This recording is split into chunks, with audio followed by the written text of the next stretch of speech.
말씀은 신약성경 요한 1서 1장 1절로 4절의 말씀입니다. 요한 1서 1장 1절로 4절의 말씀을 봉독해 드리겠습니다. 태초부터 있는 생명의 말씀에 관하여는 우리가 들은 바요, 눈으로 본 바요, 자세히 보고 우리의 손으로 만진 바라. 이 생명이 나타내신 바 된지라. 이 영원한 생명을 우리가 보았고 증언하여 너희에게 전하노니 이는 아버지와 함께 계시다가 우리에게 나타내신 바 된 이시니라. 우리가 보고 들은 바를 너희에게도 전함은 너희로 우리와 사귐이 있게 하려 함이니 우리의 사귐은 아버지와 그의 아들 예수 그리스도와 더불어 누림이라. 우리가 이것을 쓰면 우리의 기쁨이 충만하게 하려 함이라. 아멘. 복된 주님의 날 주의 전에 오신 여러분 모두를 환영하고 축복합니다. 성탄절하고 같이 맞물려서 예배를 드리고 또 한 해의 마지막 송년주일이기도 한데요. 날씨가 참 춥죠.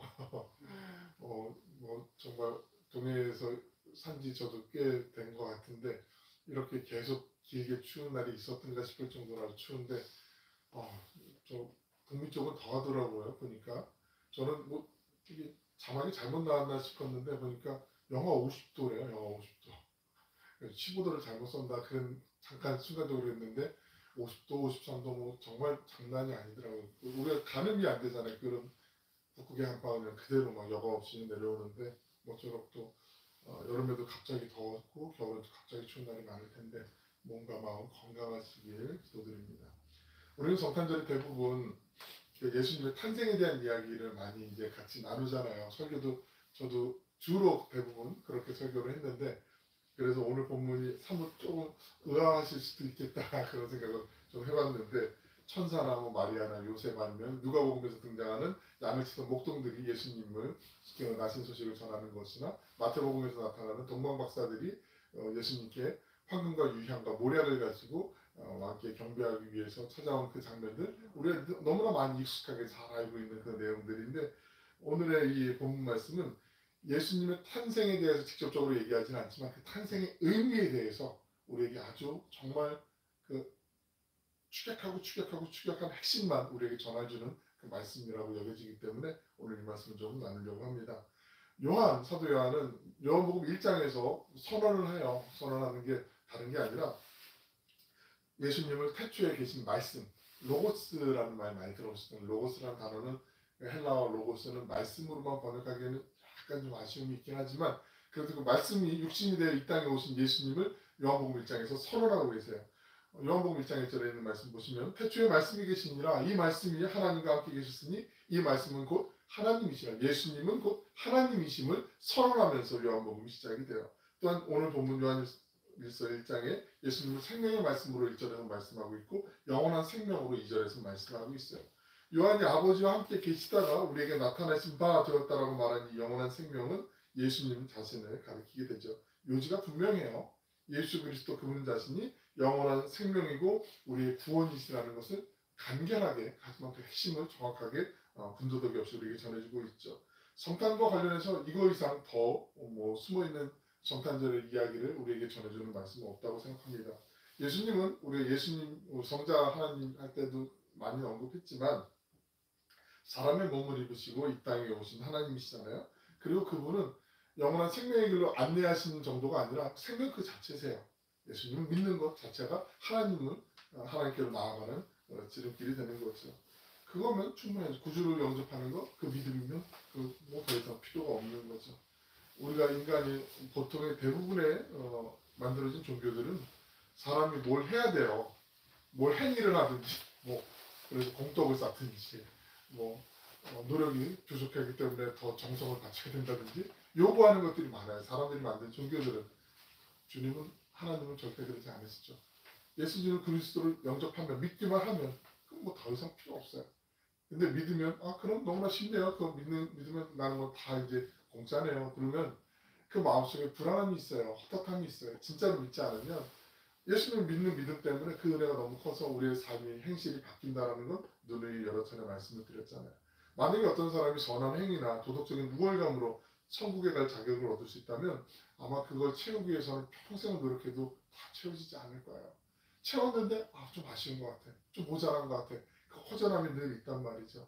예레미야 선지자가 말씀하는 것처럼 밑 빠진 웅덩이에 물을 채우는 것과 같은 그런 상황이 되는 거죠. 절망감도 있고 두려움과 불안감에 지배당할 수밖에 없어요.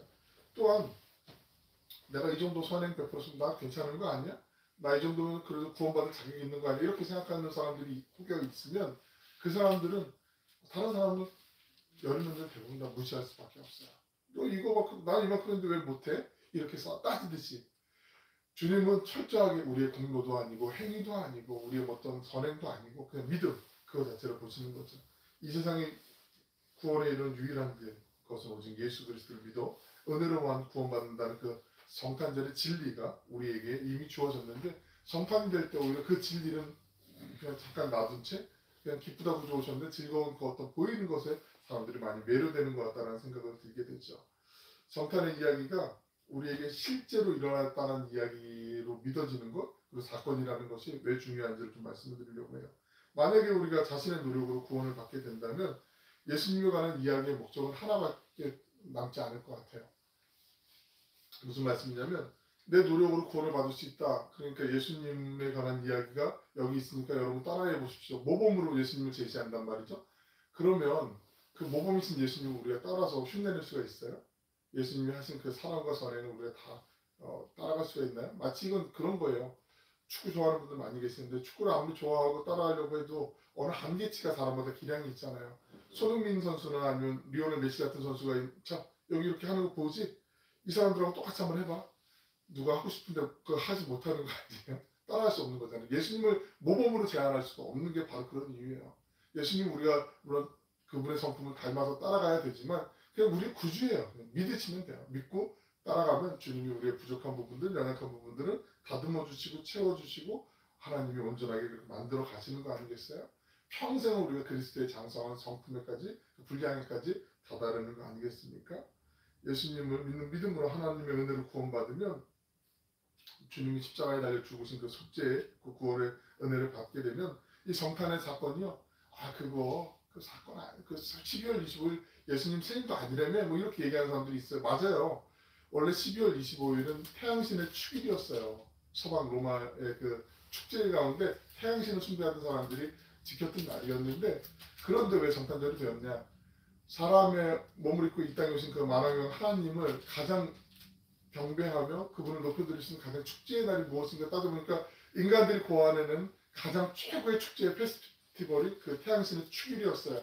그래서 만왕의 왕 되신 주님을 이거보다 더 크게 우리가 하나님을 높여드리고 그분의 탄생을 기념하자. 예수님이 언제 태어나신지 선명하게 정확하게 날짜가 남아있지 않으니까 그 날짜가 있으면 그날을 기념했을 텐데 그래서 그때부터 이 날을 주님이 우리에게 이 땅에 오신 날로 기념하고 지켰던 것이 성탄절의 유래가 돼요.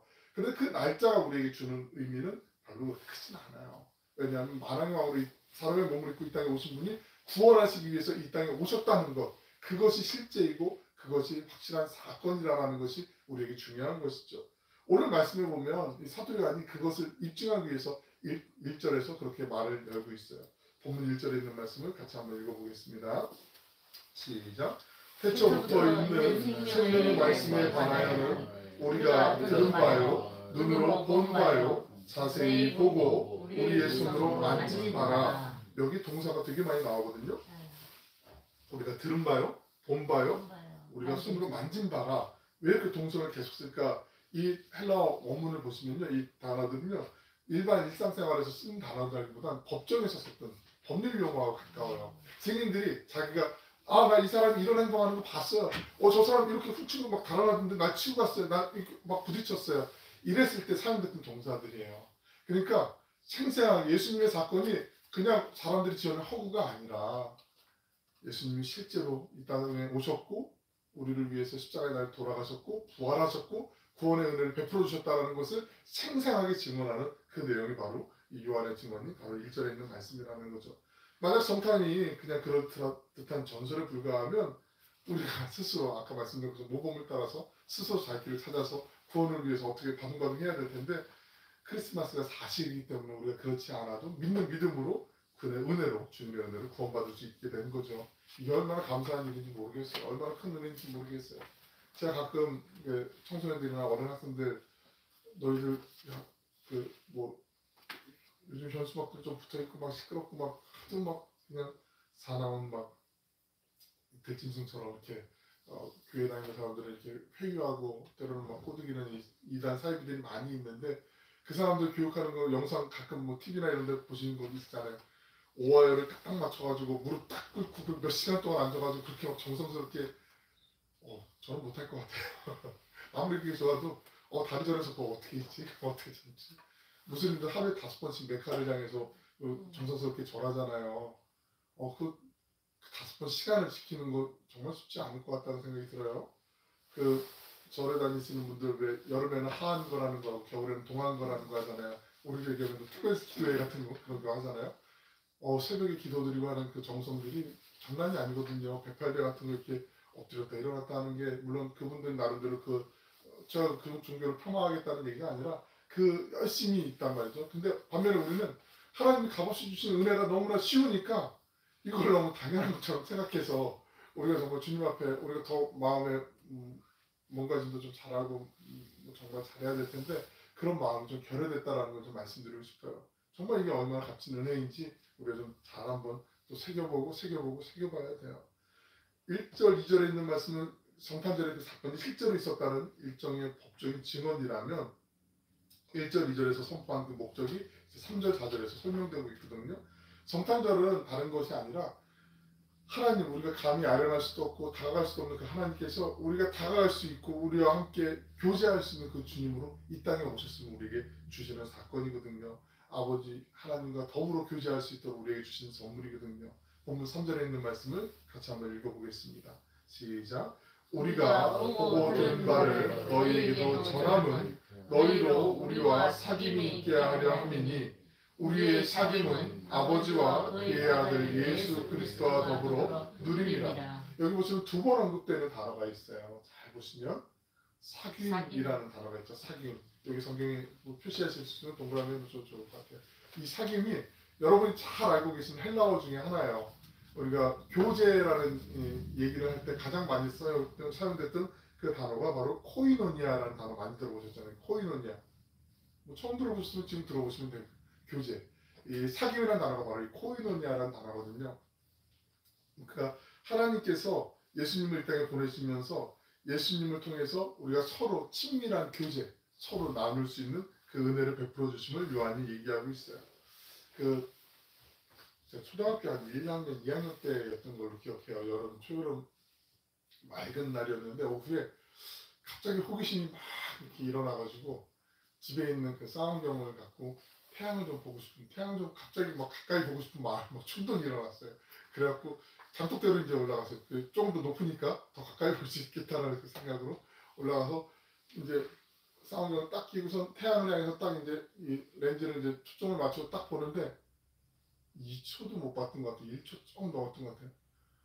눈이 이렇게 따라올 수가 있나 싶을 정도 엄청 따끔하고 막 그래 깜짝 놀라가지고 내려놓고 한동안 앞이 막 안 보이는 것처럼 막 그래 몇 분 동안 거기 주저앉았는데 나중에 알고 보니까 태양을 그렇게 바라보는 바보가 저였더라고요. 그러니까 필터를 통해서 보지 않으면 눈이 신명한데요. 되게 위험하다고 그러더라고요. 근데 워낙 어리니까 한심하다는 눈빛으로 그렇게 봐도 이미 지나간 일이기 때문에 어쩔 수 없는데 하여튼 그때는 호기심이 많이 충만했기 때문에 그렇게 보고 나서 이렇게 잠깐 주저앉고 아차 싶었던 그런 기억이 있는데 왜 이 말씀을 듣냐면 하나님은 구약 성경에 보면 우리가 감히 바라볼 수 없는 분이잖아요. 하나님을 아련한다는 건 죽음을 담보한 용기가 없으면 그렇게 못해 하나님께로 나아가지 못했어요.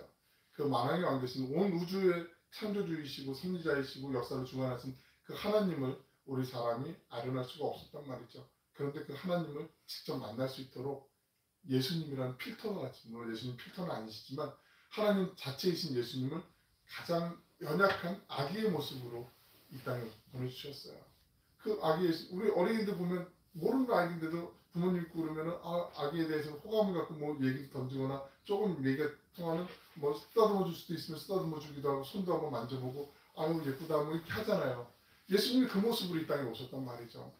온 우주 만물에 하나님께서 우리와 교제하기 위해서 우리가 친밀해지고 싶어서 우리가 하나님처럼 될 수 없으니까 하나님의 위치까지 올라갈 수 없으니까 우리를 위해서 이 땅에 그렇게 내려오신 거죠. 성탄절은 바로 그 은혜가 있는 사건이라는 거죠.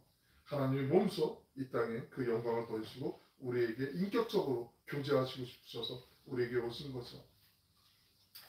크리스마스의 기쁨은 곧 기쁨의 좋은 소식이라고 누가복음에도 얘기했지만 큰 기쁨의 좋은 소식을 우리에게 전해주시는 그 아주 자체죠. 요한일서 1장 4절에 있는 말씀을 같이 한번 읽어보겠습니다. 시작. 우리가 이것을 쓰면 우리의 기쁨이 충만하게 하려 함이라. 이거 바꿔 말씀드리면 여러분도 우리와 똑같이 하나님과 교제하는 기쁨을 누리지 않는 한 나의 기쁨은 충만하지 못합니다. 이게 사도 요한이 그렇게 고백하는 거예요.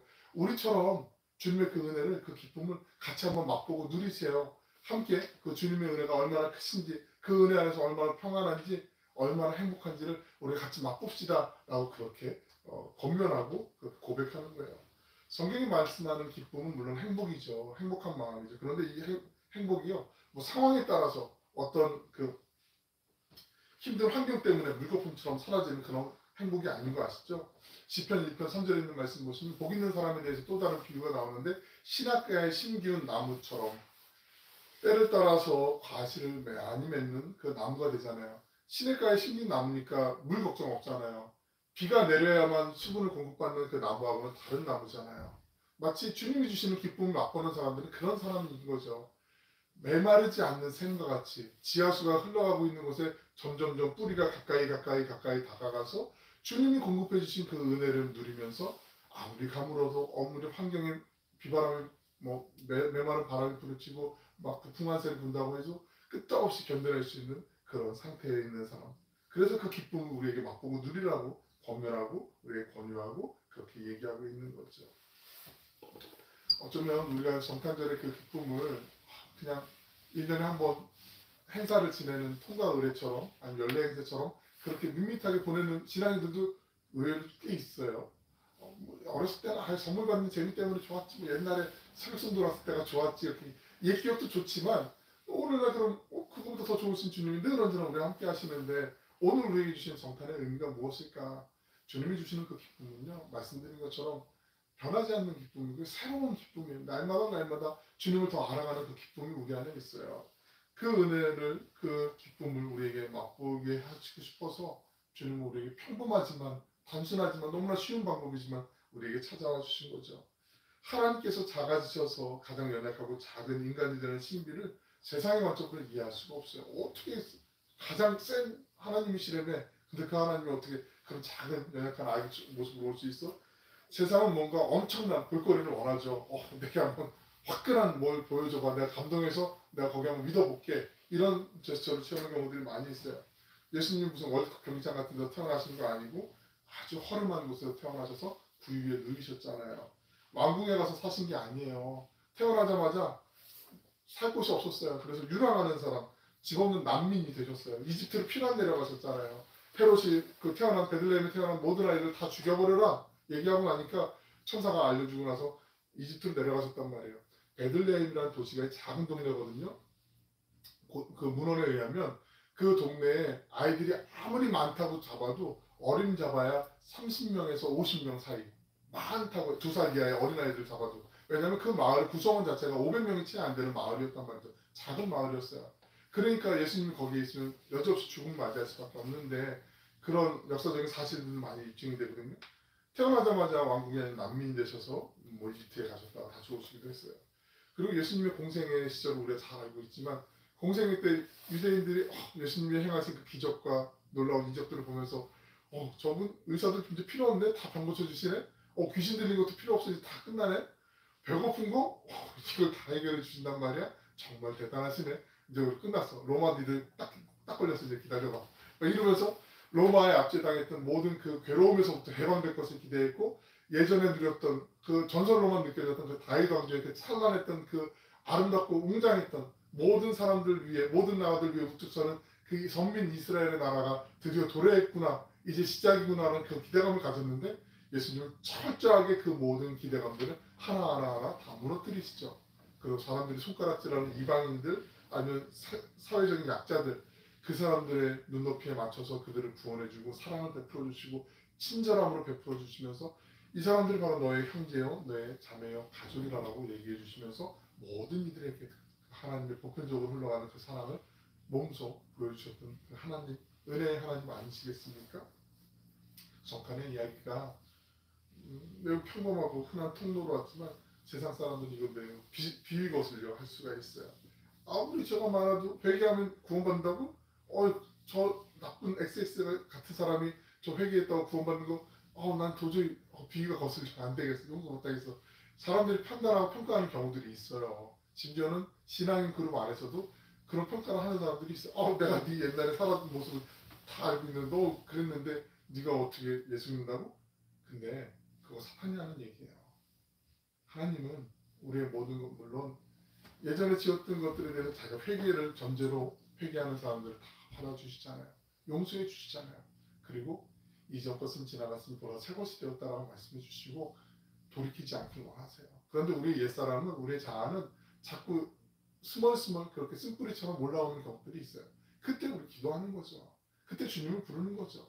하나님, 내가 이기고 싶지만 오죽하면 사도 바울 같은 사람도 그러잖아요. 고고라, 나는 공고한 자로다. 누가 이 사망의 몸을 나를 이끌어내려 건져내려. 내 속에 자꾸 연약한 내 안의 자아가 자라나는 건 우리가 주님 앞에 나아갈 때까지 끊임없이 우리 안에 도사리고 있는 어떤 쓴뿌리와 같아요. 그럴 때 그것 때문에, 그 죄 때문에 죄를 묵상하기보다 주님을 바라보는 거예요. 예수님을 찾고 하나님께 기도하는 거죠. 그러면 주님이 커 보이면 돼요. 주님이 내 안에 이미 크신 분이시지만 내 안에 주님이 작아지는 것 같으면 주님이 커지면 돼요. 주님을 향한 믿음이 커지면 돼요. 주님을 향한 신뢰가 커지면 돼요. 그러면 내 안에 갖고 있는 모든 연약함들이 작아질 수밖에 없고 없어지게 돼요. 하나님이 그렇게 우리를 선하게 인도해 주실 거예요.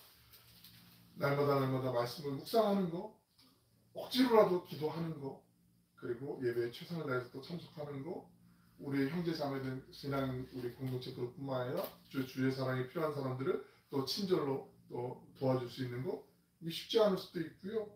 심지어는 또 고리타분하게 느껴질 수도 있지만 이것이 하나하나 차곡차곡 쌓이다 보면 아까 말씀드린 것처럼 시냇가에 심은 나무처럼 뿌리가 점점 생수의 근원 되신 주님께로 더 가까이 나아가게 되고 어느 순간에는 주님처럼 우리가 또 주님 안에서 모든 것을 내어 맡기고 주님이 기뻐하시는 길로 가게 될 줄로 믿습니다.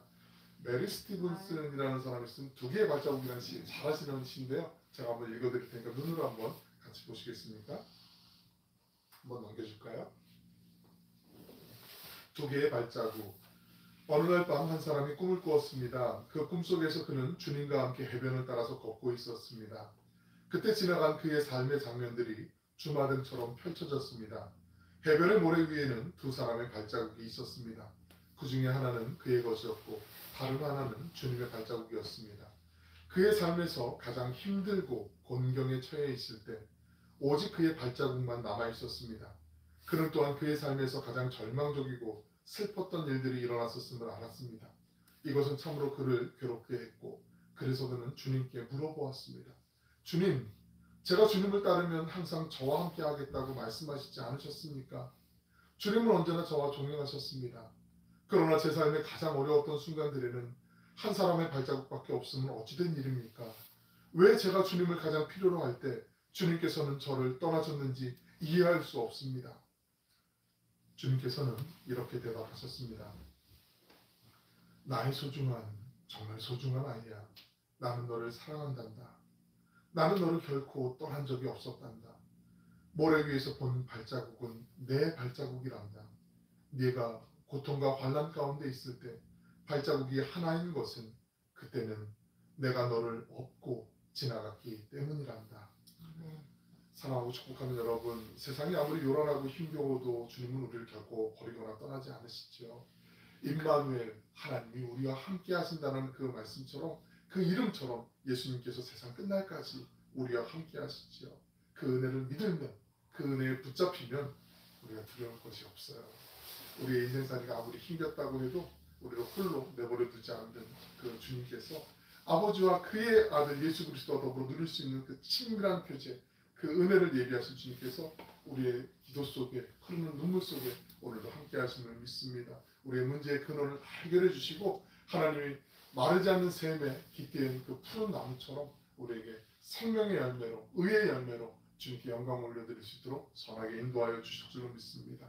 성탄절을 맞이하고 2022년에 한 해를 마무리하는 이 한 주간을 시작하면서 우리 마음 깊은 곳에 일상의 모든 순간순간마다 임마누엘의 그 은혜를 맛보시고 누리면서 주님께 영광 올려드리는 찬양이 가득하시길 주님의 이름으로 축원합니다. 기도하겠습니다. 사랑하여 풍성하시고 자비로우신 아버지 하나님, 저희에게 성탄의 선물을 허락해 주시고 주님과 한 걸음 한 걸음 친밀한 동행을 할 수 있도록 은혜 베풀어 주시니 감사드립니다. 지난 2022년 코로나 팬데믹에서 이제 엔데믹으로 바뀌는 전환의 시간을 허락해 주시고 주님께서 우리에게 몸과 마음과 영혼을 지켜주시며 여기까지 인도하신 그 에베네셀의 하나님을 찬양합니다. 사랑의 주님, 우리의 삶의 자리가 때로 녹록하지 않더라도 차곡차곡 알알이 성실함의 씨앗을 심어가게 하시고 예수님의 성품을 닮아가는 하루하루가 되게 하여 주시길 간구합니다. 구원의 기쁨과 감격을 빼앗기지 않도록 주님과 더불어 친밀히 교제하며 주님께서 기뻐하시는 길로만 행하는 저희 모두가 되게 하여 주시옵소서. 사랑이 많으신 예수님의 이름으로 기도 올리옵나이다. 아멘.